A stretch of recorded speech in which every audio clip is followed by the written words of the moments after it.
Hello, my monstrosities. Hello once again.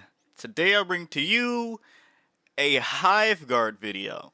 So, Hiveguard in the latest MFM, Balanced Data Slate, whatever we want to call this season's tidings, went down in points. And that usually wouldn't be enough for me to readdress Hiveguard. I've talked about funny things you could do several times on the channel, and I will go over those again in this video, like very quickly, right? Because doesn't need too much. And funny enough, at time of recording, I just did another round of something funny you could do with Hiveguard 9 days ago. So I didn't expect me to be talking about Hiveguard so soon. And truthfully, I guess I could have put this video off. Anyway, they went down in points. And why is that interesting? Well, Hiveguard are movement 6, T7, 3 up save, 4 wound, 8 up leadership, 1 OC bodies, 50mm bases apiece. Alright? And defensive stance is okay. Each time you target this unit with a fire overwatch stratagem, while resolving that stratagem, hits are scored on unmodified hit rolls are 5 up, or unmodified hit rolls are 4 up instead if the unit is within range of an objective marker. Okay. Impaler Cannon is one of the options for a weapon. Heavy indirect fire, 36 inches, 4 attacks each, hitting on 4s, strength 5, AP 1, damage 1. Indirect fire rules, if you want to use that part, remember you can't hit on better than 4, even though you have heavy. Shot Cannon, anti-vehicle 2 up, 24 inches, 2 attacks apiece, hitting on 3, strength 7, AP 1, damage 3. You have a melee weapon with chitinous claws and teeth, 3 attacks, hitting on 4, strength 5, AP 0, damage 1. That's whatever, right? You know, um, I'm not saying these are good, and that they're not an alternative to zoanthropes everywhere. I will say, in the new detachment, they might be a cheaper alternative to Tyranids, not to Zoes.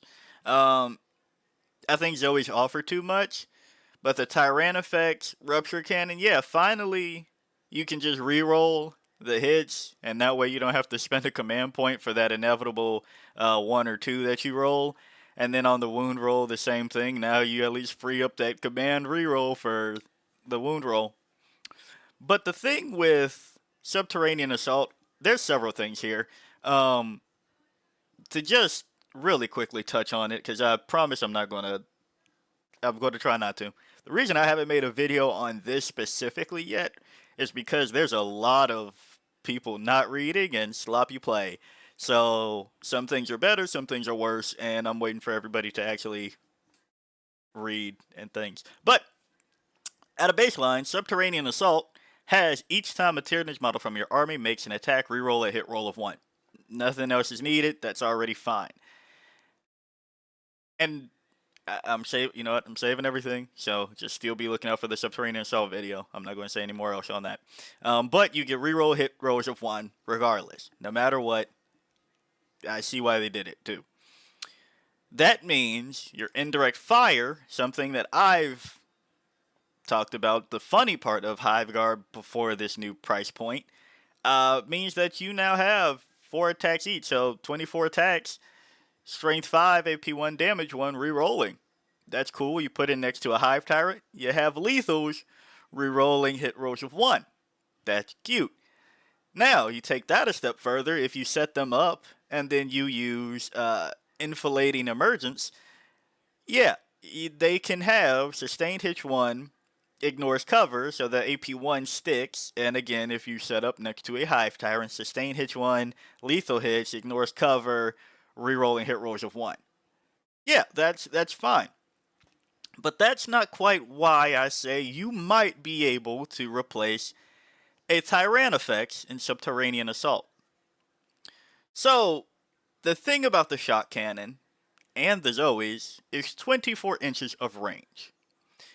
They have anti-vehicle 2 up, which means on wound rolls of 2. On wound rolls of 2, you get a critical wound. Now, it's not devastating, but across 6 models, that's 12 attacks, assuming, you get all through the 3s. Now, mathematically, rerolling hit rolls of 1 usually is equivalent to +1 to hit. So, roughly, you're getting about 12 shots through some way or another, right?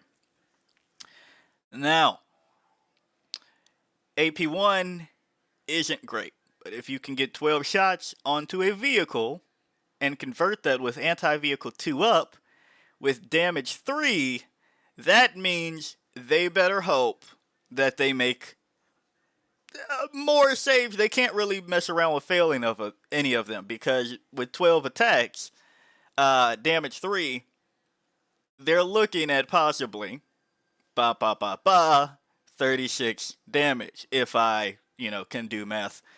I would say it's this early in the morning, but it's not. It's afternoon for me, full disclosure. So, if I can do math, they're looking at a lot. And especially going back to Infilating Emergence, if you were set up this go round, Sustained Hit 1 ignores cover. So, you definitely make sure the AP1 sticks, so even something that has a 2-up save is taking them at 3. So, they have a 66% chance to pass, but they also have a 33% chance to fail each one. And with you getting Sustained Hit 1 and rerolls, that means you might have even more than 12 shots going into them. Again, with damage 3. Now, why do I say you might be able to replace a Tyranids with that? So, here's the other thing about Subterranean Assault, really quickly. With that, you still have to space things out. If your opponent just lets you fit Tyranids and shit into their backline, that's on them. 6 50mm bases gives you some working room to sneak some things in, and even then, more attacks. We've all had it so that you don't wound one of the shots with the Tyranids, and then your opponent passes the other with an invuln, or just fucking rolling a 6 with Armor Contempt, right? Because it's AP4 and, whatever. We've had that happen. But with more shots, that means there's more likelihood of you getting your damage through. However, we have to remember this is strictly for vehicles. So, something like Land Raider. Why did I use the Chaos version? Because it loads better on the site instead of all the 50 million Space Marine seats. I'm sorry. But T12, 2-up save, 16 wounds. Yeah. We're looking at having to get 6 wounds through. But that means that 6 3-ups that they had to pass out of possibly 12 or more. Alright? So, there you go. That's a Land Raider pop that you can afford to kind of just throw 200 points at. Also, T12. With Rupture Cannon, it's Strength 18. You're still wounding a Land Raider on 3s. With the Zoes, going to Strength 12, you're still wounding a Land Raider on 4s. If it's Battle Shocked and you're attached to a Nerd Tyrant, on 3s, right? But it is to say, in this case, specifically something like a Land Raider, where you would like to trade up 240 points, get it popped, you might be looking at actually using Shock Cannon Hiveguard. In this, and yeah, it will cost you 180 points and a CP. And additional caveat that I do want to mention here about Subterranean Assault. The tunnel markers don't just end up there. You still have to get them placed somewhere, so you're looking at least 125 points that did it somehow, some way. But with 2 feet of range and the ability to set up anywhere within 9 inches above 1 or more of your tunnel markers, but more than 6 away from horizontally from any enemy units, there's a chance that you can just get the Hiveguard into a decent position to take those shots, re-rolling hit rolls, and getting all the damage through on something like a Land Raider. Now, something like, does Forge Fiend have an invuln? Forge Fiend has an invuln. 5 up. We're not even worried about that part because we're doing the wounds and we only have AP1 in any of these cases. But something that has significantly less wounds, like a Forge Fiend, really has to watch out because if they fail 4 saves at save on 4s, because the AP1 puts the 3 to a 4, right? That's just a Forge Fiend popped 180 points for 180 points. So even something in the more mid range can just disappear. And the better part is you have 6 Hiveguard that are 4 wounds each. Now, this is just strictly speaking if you take the max brick. If you want to go for a just little 90-point unit, I think there might be play for that too. I think there might be play for that too. But it gives you a less leeway. Because if you're taking, 180 point block of it, yeah, they're looking at having to get through 4 wounds 6 times over. Again, 24 wounds worth of stuff that somebody would have to get through. You open yourself up to blast from the Forge Fiend or something like that if you don't finish the job, but you're looking at more shots to probably finish the job.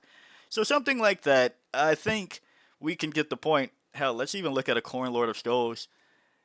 Yeah, even a Khorne Lord of Skulls that is T13, 450 points, might have to watch out if Hiveguard that came through a tunnel, set up 9 inches away from it, but 6 inches away from everybody else, gets a line of sight, rerolling 1, sustained, you get what I'm saying here.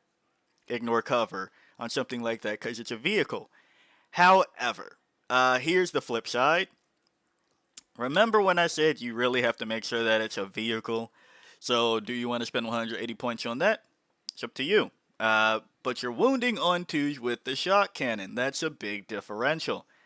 However, if you end up into something like demons and a great unclean one, which cough cough demons, demonic incursion, man, it seems like we've been here before. If you run into something like a great unclean one, you kind of do nothing, and that's where you're going to want to use the Zoes, because again, with the rupture cannon, 2 shots, it's a 4-up invuln, 50% chance that they pass the save, and then with the feel no pain, there's chance that the great unclean one with your 2 shots just fucking lives. Okay. T12, your Zoes are wounding on 4s, but you need the shots. You need the shots to go through. So yeah, don't put Hiveguard into something like Great Unclean Ones, but for the purposes of looking at points equivalency with the new detachment, you might have a better time looking at busting out those old Hiveguard than including Rupture Facts. Just saying, just saying. Now, let's talk about alternatives and things that I've talked about before in one way or another just to kind of close this one out. Vanguard Onslaught. They are infantry. And because they're infantry, that means you can use stuff like Hypersensory Cilia for a reactive move and Invisible Hunter for another way of uppy-downying. Compared to the uppy-downy, downy-uppy, I guess, in Subterranean Assault. Now, there's also, you have to make sure that you do that either with Retreat Below or Tunnel Network. And also, Tunnel Network can pull you out of a bad situation for your Hiveguard that might just end up being bodies too. If you put them onto an objective, put 6 OC on an objective, fire Overwatch hitting on 4s, re-rolling 1s, because yes, it still happens there. I'm not saying you pick up shit, but I'm just saying there's a chance that you do. A Rhino that comes into line of view to try to dump off some people onto a fucking objective, you fire Overwatch, again, hitting on 4s because you're already on the objective with your Norn that you dumped off, right? Whatever, right? You might get more hits than you expect, and you might actually kill some shit that your opponent really didn't expect to lose with Hiveguard in Subterranean Assault. But going back to running through things we've already talked about, Vanguard Onslaught, you can uppy downy all the same. And one thing that I've talked about is that with Unseen Lurkers, you make something alone up, your opponent has to come in. That's when you trigger your better fire overwatch going into it. That doesn't mean that you're using. I have to make this clear because this is something that I didn't think about could possibly be confusing. You cannot use indirect fire for fire overwatch. You have to see your opponent. So I just mean if your opponent is coming in and they pass by your Hiveguard to get to something that you've made loan up, a Vanguard Invader, that comes in handy, right? Just saying. Or something that has loan up and you just made it better loan up, something like that. Vanguard Onslaught. Uh, Now that Subterranean Assault exists, I think you just take them over here if you were ever going to dust off your Hiveguard from 9th edition. Invasion Fleet. I said you can get sustained. Why not take that sustained in Invasion Fleet or lethals? You can. You can do that. You will be missing out on the rerolls, but of course you have Exocringe in the list probably. And also they are T7 with 4 wounds and a 3-up save, so a 5-up feel no pain might be okay. That might be pretty decent. I do think I'd still go with the Tyranids here, because giving a Tyranids with a 5 of Feel No Pain and a damage blank, I think if that's what I'm going for, I'd choose that one here, because unfortunately the pro to Subterranean Assault and Vanguard Onslaught is getting them up the board to get into 24 inches of range. They have 6 inches of movement. So their threat range, it leaves something to be desired. So that's why an Invasion Fleet, just because I said you can get sustained hits in Subterranean, you might want to still look at the Rupture effects and Invasion Fleet, in my opinion. But hey, do you, because you can get 6 4-wound bodies at T7 up the board with 5 up Feel No Pain in case your opponent wants to dump all that energy into them. Assimilation Swarm. I've talked about this one before because they are, once again, say it with me now, infantry. So if you lose a Hiveguard, you can bring it back to full wounds, 4 wounds, T7, 3 up. We've done this song and dance. This gets worse because the Psychophage is no longer giving out an aura of a 6-up Feel No Pain. So if they get targeted, they go pop. However, the thing that I talked about in Assimilation Swarm is that you're already probably bringing Pyrovores, and Pyrovores can strip cover.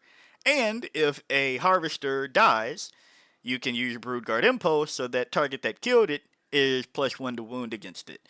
So, indirect fire means +1 to wound, and your Pyrovores doing their thing means that stripping cover, you're still putting AP 1 through with indirect fire +1 to wound.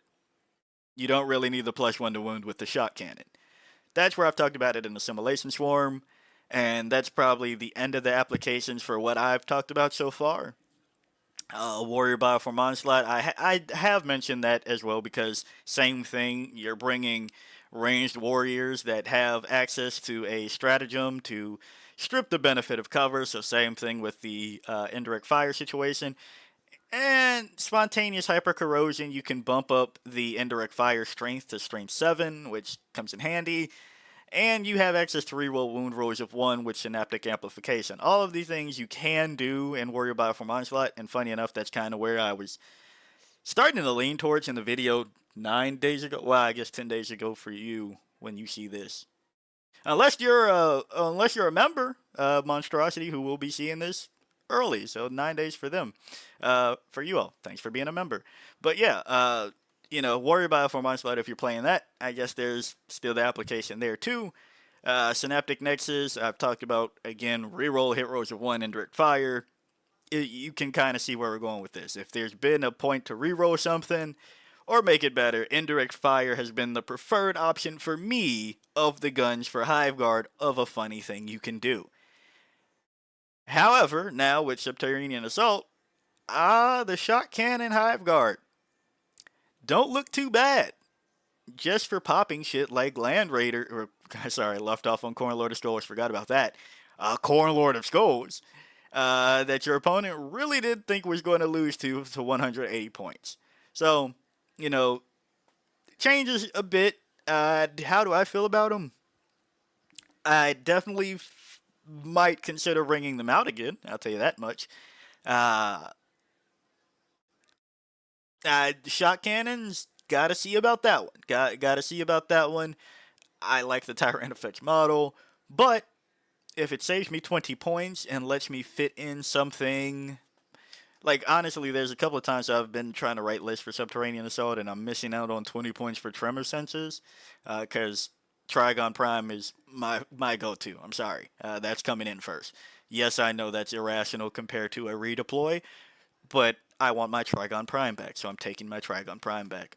So there's that. But you know, just to say, if I'm missing 20 points and I have 6 shot cannon Hiveguard lying around from ye olden times, or because they're cheaper, you might want to consider it. Just saying, you might want to consider Hiveguard, especially in Subterranean Assault. And no, maybe worry about 4 months, but maybe Assimilation Swarm. But with them being cheaper, things get funnier. So yeah, if you like the video, like it. Got a comment from me, comment. And until next time, peace out, my monstrosities.